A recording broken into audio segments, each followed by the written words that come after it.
natin ang ating mga banal na kasulatang dala at atin pong buksan ito sa aklat po ng mga taga-Efeso.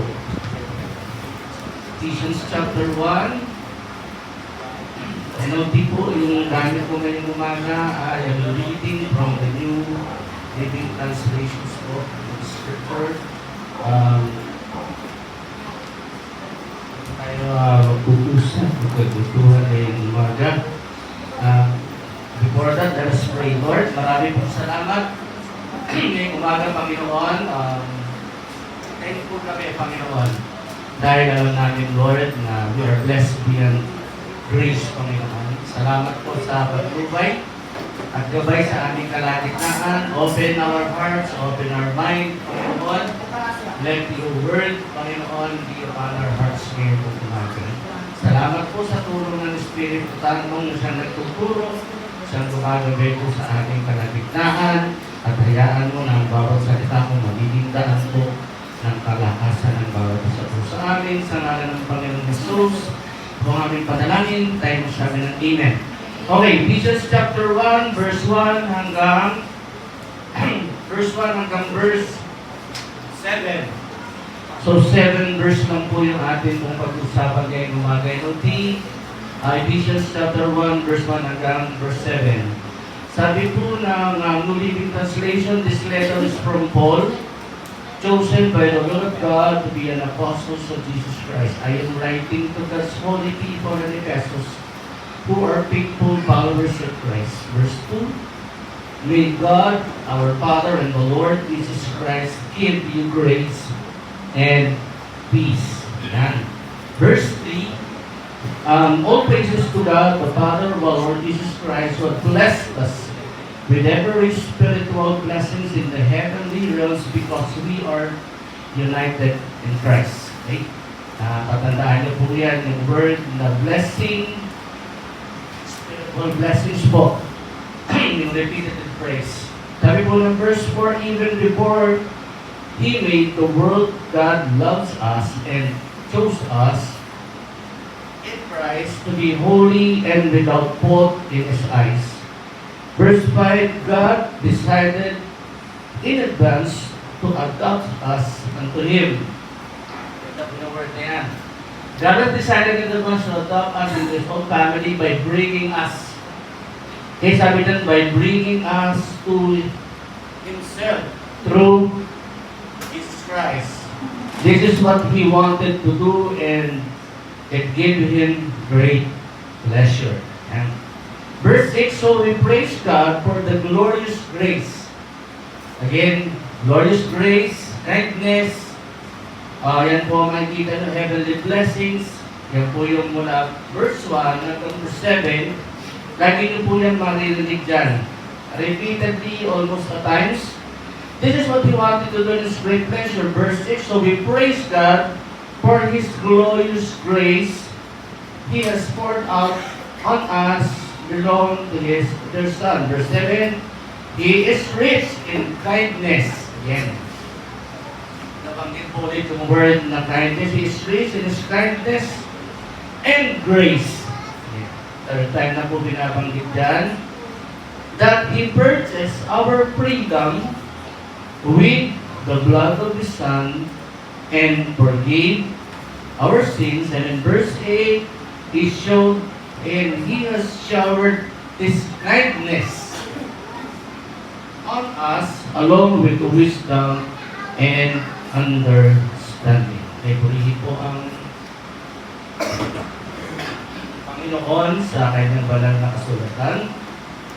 Tema po natin ngayon umaga is the riches of His grace. The riches of His grace po yung ating title. Okay, verse 2, sabi ng verse 2, may His grace and peace be upon us. Yan po yung lagi kung babasa kayo ng any letter, particularly kung babasa kayo dun sa tinatawag na Paul and Epistles, you can always see the word grace and peace. Laging salutations po yan. No? Lagi pong makikita kayo grace and peace. Okay, Ephesians Church, mga kapatid, was being founded. Doon po sa tinatawag na Chrysler River. Then po, tinayo yan during the missionary journey of Paul.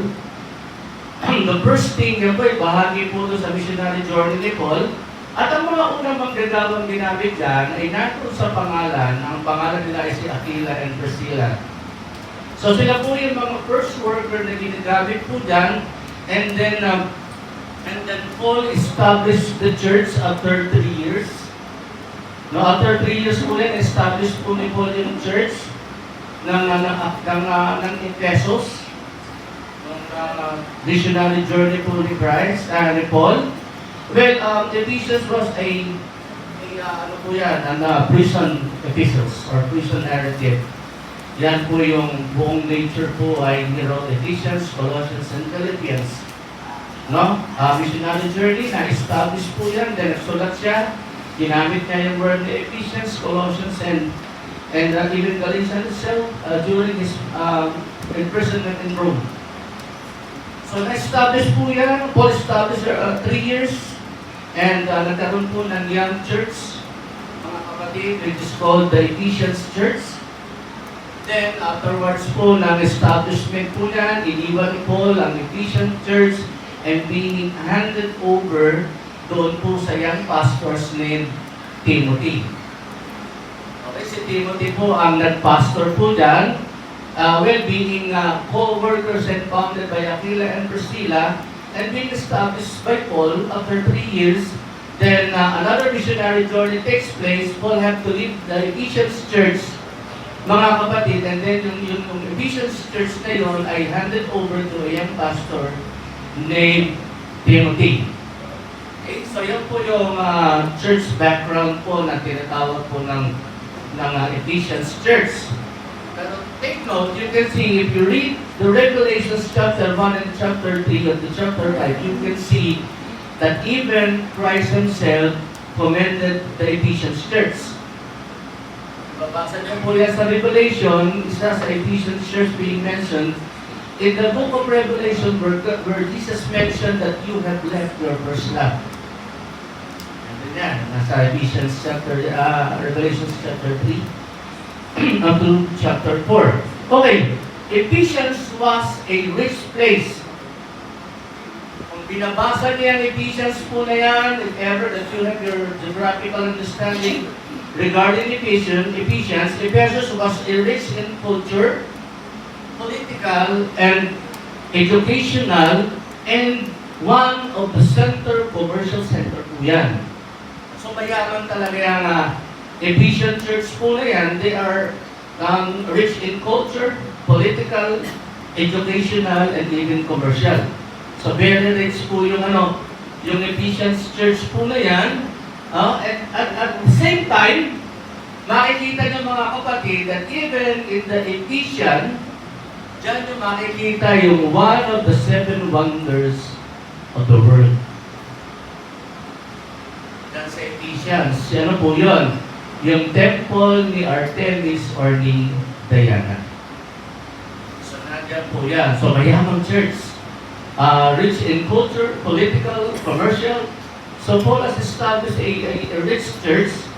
But sometimes, mga kapatid, it doesn't mean that the place being founded by the church, ibig sabihin, okay na. There are still problems inside the Ephesians Church. And everything naman, wala namang perfectong church. Even the Laodicea or even the church written in the book of Revelation, there are flaws. Ibig sabihin, kung may mga problema ang mga churches, even Ephesians itself, mga kapatid, meron din problema ang church. There are no perfect church. Okay? So ano yan? Doon sa loob po ng Ephesians, as a commercial center, rich in cultural and educational, nandun yung malaking templo ni Diana, ni Artemis ni Diana. Mga kapatid, alam niyo ba na ang Ephesians Church is also a center of false teacher? Sa panahon po ni Paul, Doon inside mismo sa body of Christ, there are certain false teacher and teachings. Maaga pa lang, binabanggit na po yan that even in the Old Testament, that even in the last days, there are false teachers, mga false prophets inside the body of Christ, secretly creeping inside the church. Meron talaga yan. Merong mga huwad na nangangaral. May mga huwad na teacher na walang ginagawa kundi sirain, ibain ang church sa panahon pa lang ni Pablo na binabanggit niya sa loob ng Ephesians church. Then he mentioned name, mga kapatid, that even the Ephesian church has a problem in false teaching himself. Then a false teacher simply crept in, and then he noticed some false teacher inside the body of Christ, and then he mentioned their name, and their name are Hymenaeus and Alexander, the coppersmith. Kaya sabi na kay Timothy, take note of Alexander, the coppersmith, for he opposes our message greatly. So may mga distraction, may mga detractors inside po sa church ng Ephesus po na yan. And that's the reason why, kasi ang Ephesians po ay rich in culture, rich sila in political, kaya doon sa loob ng church na establish po ni Paul, makikita nyo mga kapatid, hindi na ito sentro ng mga false teacher. Ang Ephesians church din po at present time na nai-encounter po ni Paul is plagued with myth and religious genealogies. Yan po yung mga problema. The Ephesians church plagued with myths and endless genealogies and ascetic and unscriptural ideas of false teacher. Kasama na doon si Alexander at saka si Hymenaeus. Mga opposing parties inside the body of Christ. Kala nyo magaling, pero yung pala, false teaching ang dala. So, Paul had to write the Ephesians church to warn, mainly, si Timothy. Kung hahanapin nyo po yung verse niya, makikita nyo sa 1 Timothy chapter 1, verse 1 up to 7. Natin yung mga scriptural affirmations po niyan.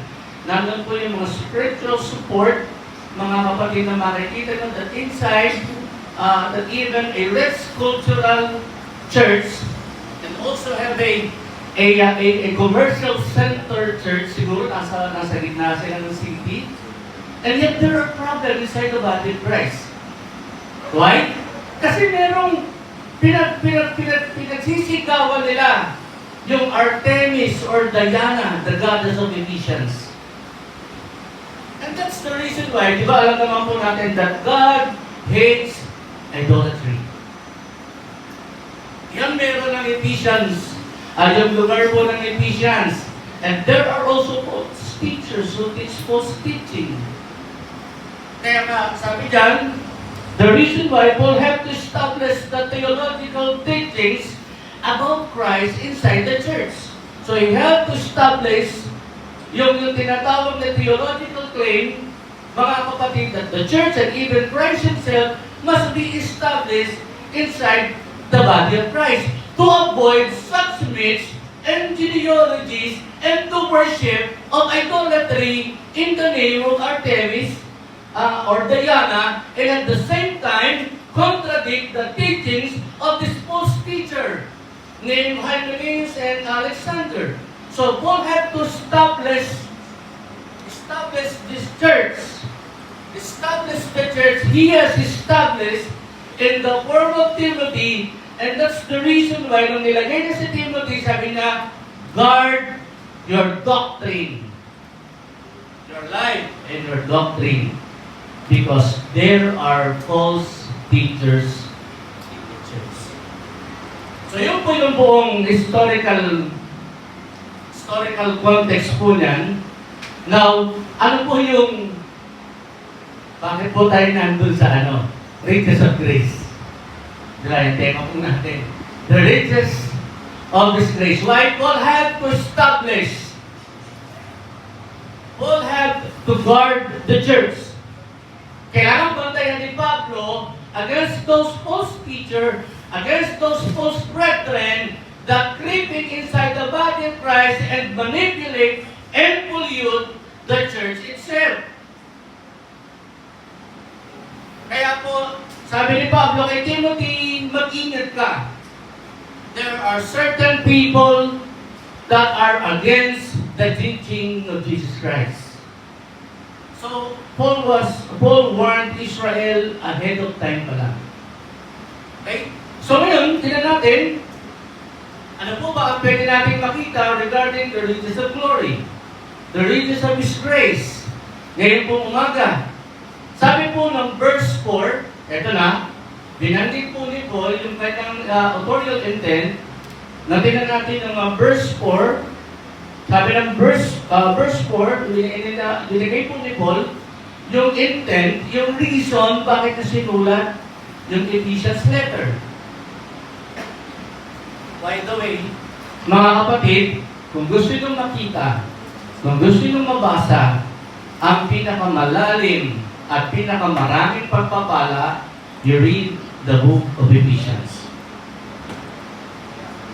Kung gusto nyo makakita po o mabasa yung mga bagay na in-intend po ng ating Panginoon for the church, you read the book of Ephesians.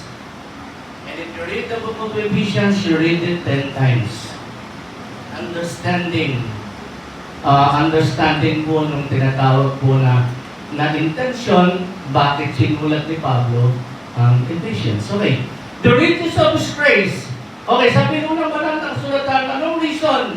Bakit po kailangan isulat po yung riches of His grace? Sabi po ng verse 3, ito na, dito na po tayo, sabi na, all praise to God, the Father of our Lord Jesus Christ, who has blessed us with every spiritual blessings in the heavenly realms because we are united with Christ. So, dinalagyan na po ni Paul ng tinatawag na biblical foundation because in the Ephesians church, there are false teachers, there are myths, there are endless genealogies na kailangan sirain, kailangan ibahin, kailangan i-address para sa ganun ang church makita nila yung manifold wisdom, the length, the depth, and the height of Christ's calling in us. So we start on Ephesians chapter 1, from verse 1 up to verse 8. Doon lang tayo dadalhin ng mensahe po natin, reason why riches and glory. Kanina, binasa ko po yung verse 1 up to verse 7, you can clearly hear that there are repetitive verse.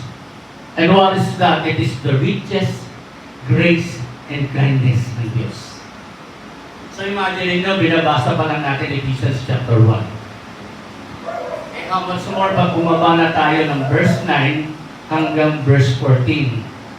What if dumating na tayo sa chapter 2? And then we go on chapter 3, it is the mystery revealed.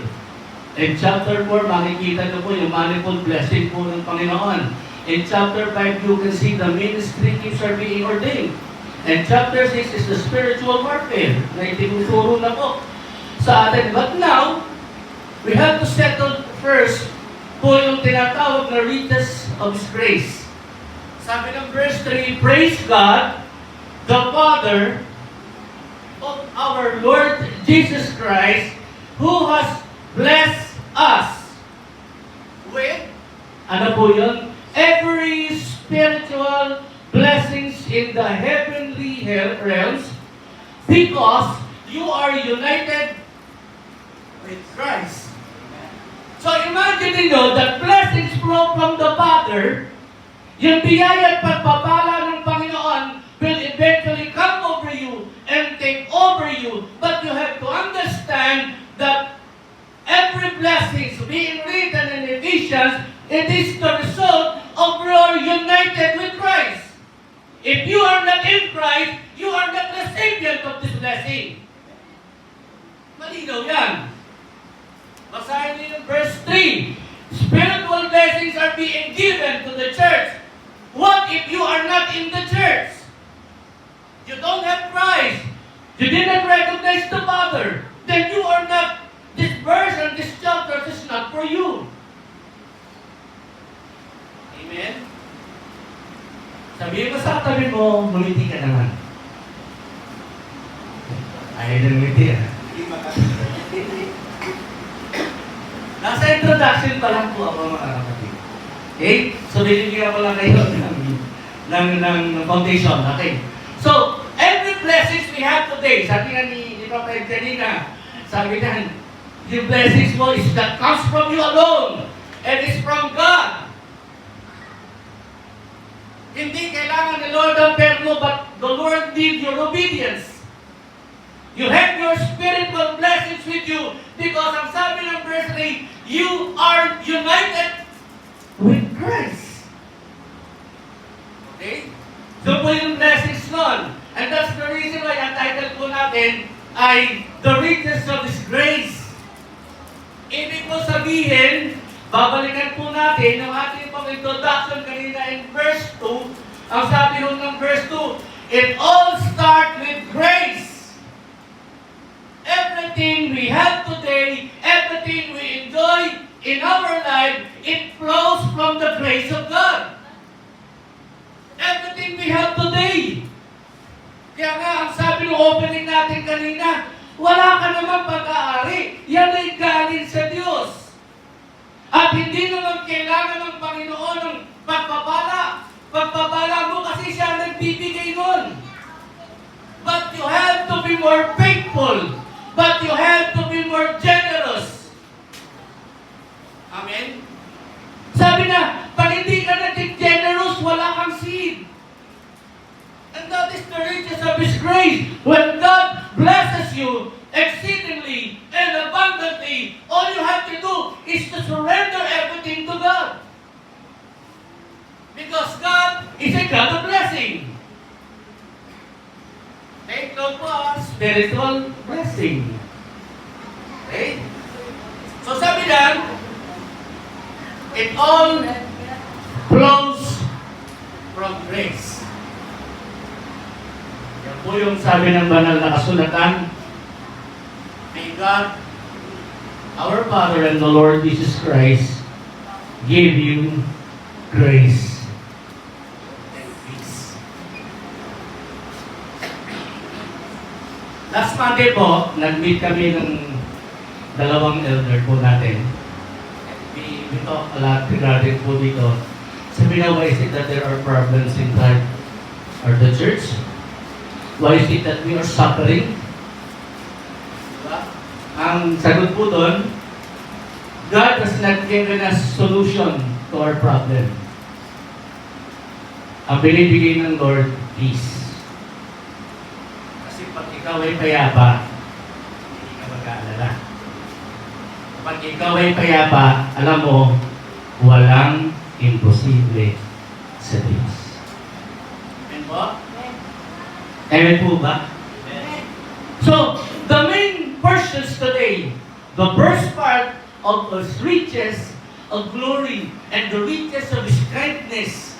Sabi po ng verse 7, because of the grace and the riches of God's kindness be upon and bestowed upon us, mga kapatid, it all starts on the throne of grace of God. Alam naman natin that when God gives you grace, it is unmerited favor from the Lord. When God blesses you with His grace, hindi ka naman karapat-dapat doon, and yet God gave you grace. It all starts with grace. For God so loved the world that He gave His one and only Son. Sabi po ng banal na kasulatan, grace and truth comes from Jesus Christ. It all starts with grace. We cannot lose anything from the Lord. Hindi natin kayang magmalaki sa ating Panginoon because all we have today until tomorrow, until the next day, hanggang sa tayo ko'y kunin ng Panginoon, it is everything we experience and we receive. It comes from the throne of grace of God.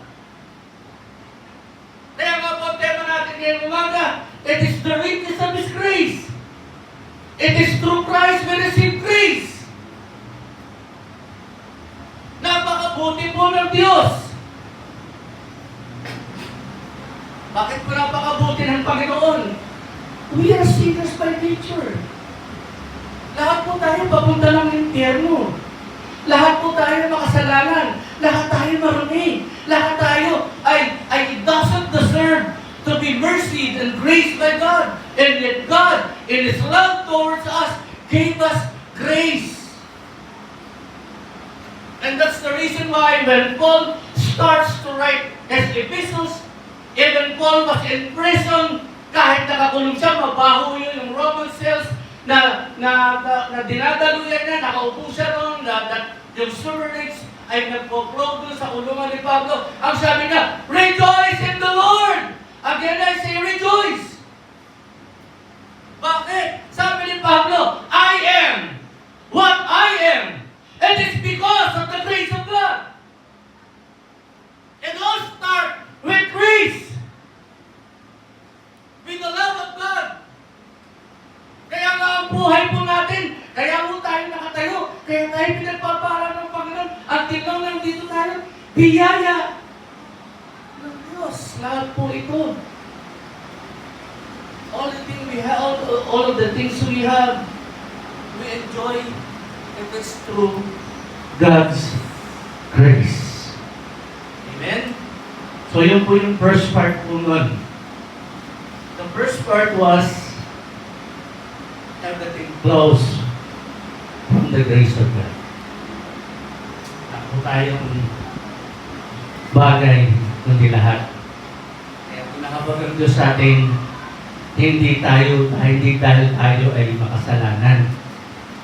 Kaya nahabag ang Diyos sa atin, kasi dahil ang Diyos ay Diyos ng kahabatan. Ang Diyos ay Diyos ng biyaya. It all starts with grace. And what will be the second part of this message? May kailan po ito. May kailan po itong mensahe ito kasi 1-7 verse lang ang ginawa ko. Pero naniniwala po, it is sufficient enough for us today that you can see how riches the Lord is from His grace. The first message po, the first verse was in verse 2. Sabi lang, because everything flows from His grace. Number 2, sabi lang, we can see the blessings of God's grace. The first part was, everything flows from God's grace. And the second verse po, mula verse 3 hanggang verse 7, is how we experience the manifold blessings of God's grace. Okay? So ano yun? Number 1. Sabi po ng number 1, let us start with verse 4. Sabi po ng Ephesians chapter 1, verse 4, this is the blessings of grace. Ngayong umaga. Sabi po ng verse 4, even before He made the world, God! Yan, wala na tayo pagsisimulan doon. Lahat ng bagay nagsisimula sa Diyos. Even before the world began, sabi po ng verse 4, God loves us and chose us. Yan yung unang biyayang binigay sa atin ng Lord when we accept Christ as our Lord and Savior. For there are no name given under heaven to whom we will save but the name of Jesus Christ. And when you receive Christ, you are the recipient of this blessing.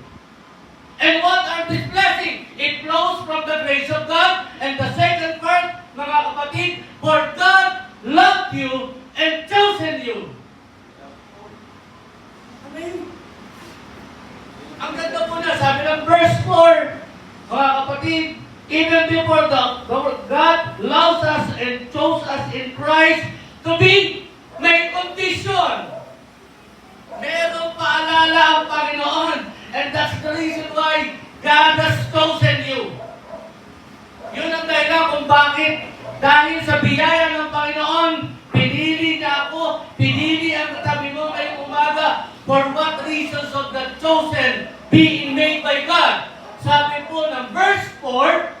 He chose you to be, sabi ng Biblia, He chose you to be, He chose you to be holy. Mamuhay ka ng may kabanalan. Iwanan mo, kalimutan mo ang lahat ng bisyo meron ka.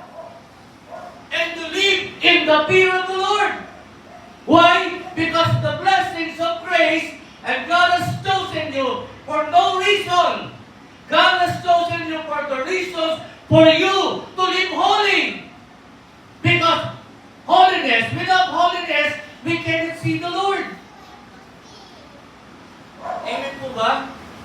Baka po akala natin, God has chosen thee. For what reason? May dahilan ng Lord. Ang sabi niya, He chose you.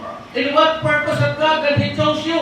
He chose you to be holy and without fault in His eyes.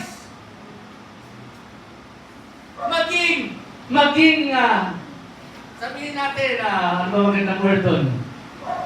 Yung holy. Bakit pinakamagandang word? Lumakad ng may kabanalan. Lumakad ng may kasakdalan sa harapan ng Diyos. All of us fail. Amen? Alam ko po lahat naman tayo na nagkakamali. And today, kung kayo ay mahilig manood kayo ng YouTube today, recently, there is this mega pastor. Hindi po ito mega pastor, at talagang super mega pastor. And Paul. Ano po yun? Inappropriate relationship. Inappropriate relationship. Ang tanda niya na sa church, he was the pillar of Christianity teaching in America. And yet for a simple reason, and immediately the church kicked him out. Tinanggal siya ng church. Why? Nahulog siya. Kung hindi siya tatanggalin ng church, madadamay ang church. Mega church po ito, Search nyo. Meron siya ng names eh. One of the best teachers I've ever seen who preached Christ. One of the best expositors, preacher, na dinalawa namin ni Pastor Rolly sa UP. 3 days kami dumalo sa kanya. Nakita ko, he's very anointed, he's very good in preaching, he's very good in encouraging people, and yet, tumatinggan tayo, he fall in the sea. Ano yun? Ngayon po, nakakulong siya. Very sad, nakakaalungkot po. Makikita mo that one of the pillars of expository preachers down in an appropriate relationship. Kaya nga po nung nabalitaan po namin, bigla nag-chat, yung mga magagawa natin, Pastor, napakahirap pala talaga yung maging pastor. Ang mga toksong babae, lagi nasa paligid lang. Kaya mag-iingat kami.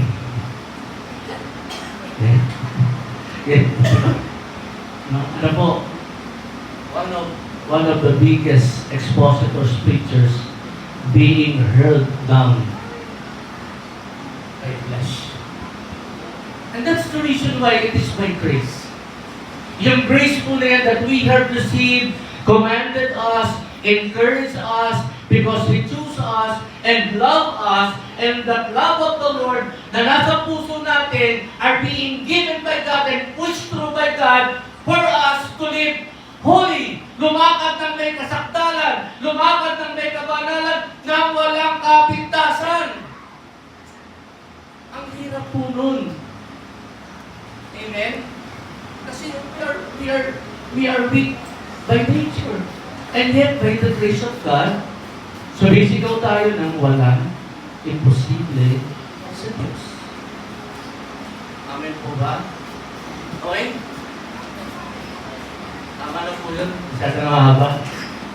Verse 5. Second point. The first point was, it all flows from the grace of God. No? Second phrases po mga kapatid, because God loves us and chose us. No, tinan mo yung katabi mo, sabihin mo, mahal ka talaga ni Lord. Sobrang pagmamahal sa iyo ng Diyos that even on the saddest part of your life, nandyan si Lord para sa iyo. Para sa ating lahat. Amen? Okay, sabi niya, love us and chose us to be holy and without fault.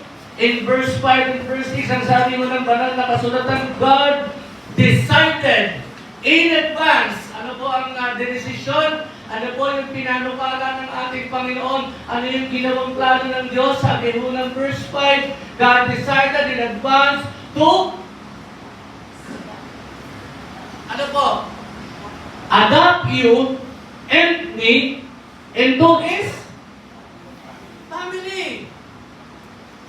Bahagi po yan ng biyaya po at pagpapala po ng Panginoon. When God calls us and loves us, He gave us grace and adopt us and put God and put us all in His family. And that's the reason why we are calling Abba, Father, to God. Kaya ang tawag po sa atin ng ating Panginoon, mga kaibigan, brothers and sisters, every family mentioned in the heaven and in earth. Kaya po nung tayo po ay hinahal po ng ating Panginoon the riches of His blessing that we are having today, mga kapatid, is to become adopted. Bakit po adopted? Yan, di ba? Daming questions po ng adopted eh. Sabi ng Romans 8 verse 15, sabi yan, because the spirit of adoptions are being brought us to us, and then by that reason, we call Him Abba, Father. Okay? Another reason, sabi ng banal na kasulatan, for whoever believe and receive the Lord, God gave Him the authority to be called John 1:12, to be called sons of God. Kaya nga po sabi ng Hebrews, God is disciplining us. Ang Diyos ay nagtutuwid sa atin because God is treating us as His family. Kaya nga po yung biyaya ng pagpapala po meron ng Diyos, hindi lamang tayo minahal, hindi lamang tayo inibig ng ating Panginoon, hindi lamang tayo pinili ng Panginoon, kundi kinuha tayo from darkness at inalis tayo doon sa John 8:44 that you are the son of the devil. Inalis tayo ng ating Panginoon, dinala tayo doon sa liwanag po ng karaharian ng Panginoong Kristo, and then He called us family. Tayo po ay naging bahagi po ng pamilya ng Diyos. Kaya nga po ang sabi ng Biblia, we are co-workers, we are co-heirs, we are ambassadors, whatever mention na kaya nyo i-mention. At sabi dyan, ang pinakamahalaga, we are citizens in. So yung ating citizenship is not on this part. Nag-question pa tayo, pero our citizenship is in heaven. By then, we wait for the time to come. Amen? Amen po ba? Pwede na po tayo mag-closing prayer. Okay, so, the blessings of riches of this grace will, number 1, flows from the throne of God. Number 2, God loves us and chose us. No, hindi na tinitingnan kung pangit ka, mayaman ka, may pinag-aralan ka. But ang sabi ng Panginoon, yes, I love you with the love of the Lord. For God so loves us, and gave His only begotten Son, that whosoever believes in Him shall not perish but have everlasting life, and put us into His family. Kaya po tayo pamilya. At ang number ng tatay natin, yung amang nasa langit. Hindi lang tayo pamilya. Nandun tayo mismo sa napakalaking ating paghahari at kaharian ng Diyos sama-sama. Nandun tayo. Ang tatay natin, di mayor. Diba? King of kings and Lord of lords, the possessor of everything. Kaya nga po, if we know our theology, makikita natin how big God is, na kung galing mo nakikita, ganun kalaki ang Diyos, yun ang Diyos na kinikilala mo. Sabi niya, the earth is my footstool and the heaven is my throne. Amen? Amen po ba? It flows from God's grace. He chose us and loves us. He adopts us and become rights to become the children of God. And in verse 7, verse 7, and in verse 7, He is what? He is, ang Diyos ay mayaman. God, He is rich in His kindness. And that the severity and kindness and grace of God, ibinigay na yung kanyang pinakamamahal na anak. Ang sabi po ng verse 7, He is so rich in kindness and grace that He purchased our freedom. Ano po yun?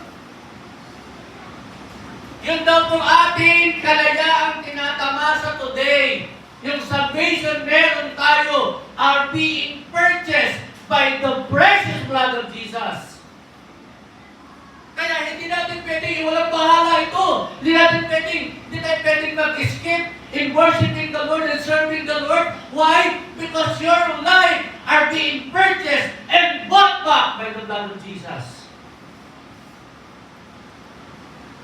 Wala kong tayo may dadahilan sa Diyos dahil ang Diyos mismo binigay ang kanyang bugtong na anak hindi para ikaw ay kung saan dalhin, kundi para bayaran ang iyong kasalanan. Amen po ba? Kanina po yung topic natin is about Passover. Tama ba? Passover, diba? Hindi ko na hinabahan kasi na yung na po eh. Alam niyo ba yung kagandahan ng Passover? The word Passover means passing over.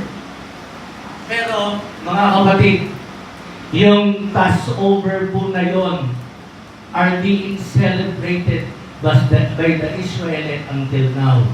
And it's being located in Exodus chapter 12 that you can see the great grace of God in rescuing His people for freedom. Sabi ng Panginoon sa kanila, di ba? Ano na tayo? Passover na tayo.